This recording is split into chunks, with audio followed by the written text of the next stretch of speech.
Here's how to get an OpenAI API key. Actually, it used to be pretty hard to get an API key from OpenAI. However, these times are long gone now, and it's now very simple. So first head over to platform.openai.com. Then, if you already have an account with OpenAI, then click on Login here in the upper right corner of the screen. And if you don't have an account yet, you will need to create one. But a free one is going to be completely fine to start with. So with that said, either log yourself in right here or sign up. I'm just quickly going to log in. Once logged in, click on Dashboard in the upper right.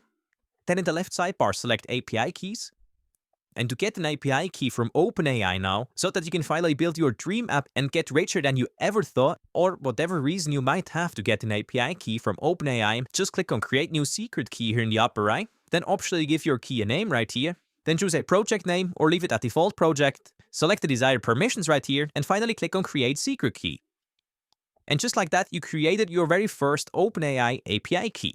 You will then immediately get your API key right here, and you have to make sure to safely store this key now, of course. This is the actual key that you're going to use for API calls. Once you stored your key, click on Done, and that's it, ladies and gentlemen. It's now time to build. If you enjoyed this video, make sure to smash the like button and subscribe to my channel for more OpenAI tutorials.